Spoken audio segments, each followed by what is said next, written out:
All right, and we are back here on the GSMC football podcast. And for the final part of the show, we are now going to get into talking about the Steelers and them defeating the Chargers 20-10, low scoring game. But we'll also talk about Justin Herbert getting injured in this game as well. So, yeah, the Steelers, 3-0. I mean, they've gotten off to a good start. Now, has it looked pretty? No, but they're 3-0. They're playing very good defense. Justin Fields is playing good football. He's not, he did turn the ball over in this game. It was a interception that just got, was like hot potato. It was a pile of players trying to pick it off. The Chargers did eventually pick it off, but for the most part, he's keeping the ball out of harm's way, and the Steelers play good defense. They have one of, if not the best defense in football. And they win their home opener 20-10. Although it didn't get off to a great start because the Chargers, I think it was on their first drive or one of their first drives, they went down the field and there was a blown coverage. Quinn Johnson scored a touchdown. He's looked good early on in this season for the Chargers, and that's big. But yeah, the Chargers on their third drive of the game, they went 5 plays, 59 yards, and yeah, Herbert connected with Quinn Johnson for a 27-yard touchdown. I did want to acknowledge Anthony Manzano's comment. He also said, honestly, I'm trying to stay away from another small quarterback with injury issues after what I'm dealing with Tua. Well, Bryce Young's not injured. Bryce Young just got benched. So, but I get when you're talking about the size of a quarterback, you don't want to have, that same build. But anyways, let's get back to this game though. So yeah, teams exchange punts. Chargers got a touchdown. Steelers did answer, though. 13 plays, 70 yards down the field. Justin Fields, a 5-yard touchdown run to tie the game there. Chargers then answered with a field goal. Cameron Dicker from 28 yards out to make it 10-7. More punts. Boswell actually missed a field goal. I mean, it was a 62-yarder. But I was expecting him to make it the way he's been kicking it so far this year. So yeah, it was 10-7 at the half. Steelers opened up the second half. They tied the game. Boswell from 38 yards out. Punt in this game, a punt by the Chargers, and then Justin Fields on their second drive in the third quarter. Fields was trying to hit Cordell Patterson, but it got intercepted by Bud Dupree, former Steeler. Then the Chargers punted on that drive. Steelers got another field goal. Boswell, a 30-yard field goal to make it 13-10. Then we move on to the fourth quarter here.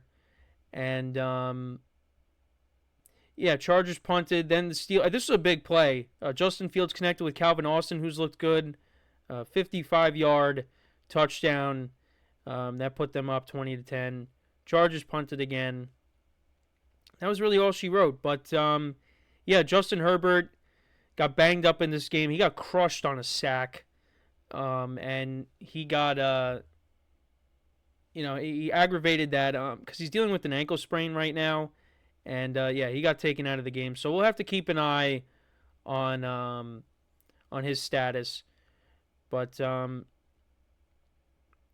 he received x-rays on the ankle. I'm trying to see if there's any update. But, yeah, still dealing with that ankle sprain. He could miss this game against the Chiefs coming up. But the x-rays did come back negative, which is encouraging. But, yeah, I think it was important for the Chargers to get him out of that game because the Steelers' defense started to take over. And, they put Taylor Heineke in, and, he couldn't do much. The Steelers' defense just were all over them. But also, they suffered more injuries besides Herbert. You had Joe Alt, he got hurt in this game, and I think Rashawn Slater also got hurt in this game. So that's both of their tackles. So that's not good for the Chargers moving forward. And on top of that, you got to deal with Chris Jones coming up. So, yeah, injuries affecting the Chargers now. The defense still played well. He did give up that, touchdown to Calvin Austin. But other than that, the Chargers were still in this game. So, but, yeah, the Steelers, man, 3-0 to start off the year. And they're in first place right now. You got the Browns that are 1-2, the Ravens are 1-2, and you got the Bengals who are 0-3.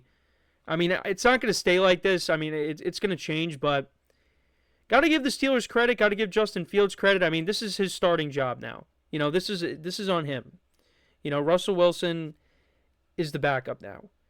Um, and Fields, look, has he been putting up monster stats? No, but he's doing what he's supposed to do. Limiting the turnovers. I mean, yeah, he threw a pick, but it is what it is there. Making plays with his legs, of course. The touchdown run he had. He looks good with the Steelers, and hopefully that continues for him. And they take on a Colts team that, yes, they got the win against the Bears, and we'll talk about that game tomorrow. That's one of the games we haven't gotten to yet. We'll get to that game tomorrow. The Colts haven't looked great. I mean, I know they played really well against the Texans in week 1, but these last 2 weeks, Anthony Richardson has not played well. And the Steelers, they got one of the best defenses in the NFL, and, they could definitely wreak havoc on the Colts. And, the Colts defense hasn't been great either. Caleb Williams, I know he turned the ball over, but, threw for a lot of yards in the game. So, Justin Fields in that offense, they could definitely move the ball against them. Although they are missing. So Najee Harris got banged up in this game, as well as Jaylen Warren. So they could be down to Cordero Patterson, being their third running back. So to go through the stats, actually, of the game, I didn't do that yet. So Justin Herbert went 12 of 18, 125 yards, a touchdown, no interceptions. Taylor Heineke went 2 for 2 for 24 yards. J.K. Dobbins, was great the first 2 weeks. Not so much here. 15 carries for 44 yards. Ladd McConkey had 3 receptions for 44 yards. Quentin Johnson, 2 for 44 and a touchdown. Will Dissly, 3 for 19. Like I said, Bud Dupree had the interception. Chargers defense had a couple of sacks for the Steelers. Justin Fields went 25 of 32 for 245 yards, a touchdown, and a pick. Najee Harris, 70 yards on the ground. Cordero Patterson had 33 yards on the ground.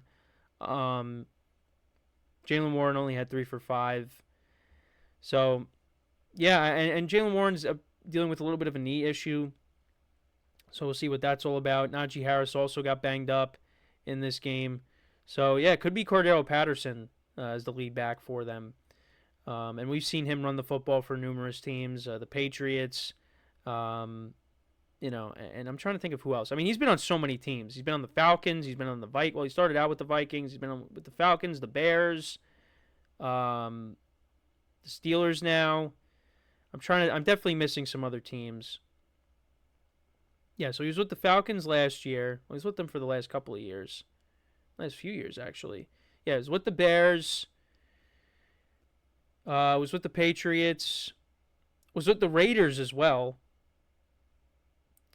And then he started out with the Vikings, like I said. So yeah, he's been with a lot of teams, but now he might be the lead back because both of their running backs are hurt at the moment. Calvin Austin was their leading receiver. Back to the stats: 4 receptions, 95 yards, and a touchdown. George Pickens 5 for 57. Pat Freiermuth 4 for 33. The Steelers defense 5 sacks in this game. You had 1 from Landon Roberts, 1 from T.J.Watt. Nick Herbig had 2 sacks in this game. Cam Hayward had a sack as well. So, I mean, the Steelers' defense looks really good. And that's what's going to carry this team. You got Justin Fields, does good enough on offense. And then, you got, the defense continues to play well here. And then, in the comments we got shots below the belt. He says, Patterson wasn't bad with the Falcons. Pretty good, not bad for a third stringer. Yeah, if you mean Cordell Patterson as the third string running back, yeah. I mean, and you saw a couple runs he had in the game. I mean, he's a big guy. But how is he going to be if he's got to be, the lead back? I mean, they're going to have to figure something out. I mean, they're going to have to have another running back if both others, top 2 backs are going to be out. So, but Patterson looks like he could still get the job done running the football a little bit. But, I mean, you got Fields who could also, run the football as well. But, yeah, I mean, another win for the Steelers. They take on the Colts. And this is what I said before the season started. I said, stack up the wins now with the lighter part of your schedule. Because, then you got that second half where it's a brutal brutal schedule. And I will say this, though. It's not as brutal as we originally thought, because you look at the Bengals right now and their problems, the Browns and their issues, the Ravens have their problems, and the Steelers always find a way to beat them at least once. And, the Eagles, look, defense played a lot better, but I feel like that schedule is not as, daunting as it was originally. And you also got the Chiefs, who they still don't look great offensively, and that's a home game for them on Christmas. So, I mean, the Steelers could get to those 9 wins. That 9 wins is definitely in play. And I said I would believe that. And right now they're 3-0. They are a third of the way there. So now you take on the Colts, who I think they can win that game, but we'll see. But yeah, gotta like what you've seen from the Steelers so far. And Justin Fields, maybe this is his new home right here. Maybe the Steelers found their quarterback. And then as for Justin Herbert, hopefully, he's not out for that long and he comes back. But my guess is maybe he's out for this week when they take on the Chiefs. So, yeah, that's pretty much it for the show for today. Let me know any final thoughts you may have on this game in the comments. But, yeah, appreciate you guys tuning in. Appreciate the comments in the chat. And, yeah, so make sure to check out all the other shows. Like I said, give the other shows some love like I always say. And, yeah, that is all the time that we have for today. Shots below the belt says in the chat what the early success of Justin Fields and the Steelers say about how the Bears made the move to get rid of him. Yeah. I mean, Caleb Williams, again, looked a little bit better against the Colts here. A couple of turnovers. Turnovers have been bad. But I feel like Caleb Williams is going to eventually find his footing. It's just, again, it's going to take some time. But, yeah, no, I appreciate you guys tuning in. We'll be back again tomorrow, 10:30 a.m. Eastern Time. And until then, I'm Kenneth Grunfelder signing off from the GSMC Football Podcast brought to you by the GSMC Sports Network. Have a good day, and I will talk to you guys tomorrow. Take care.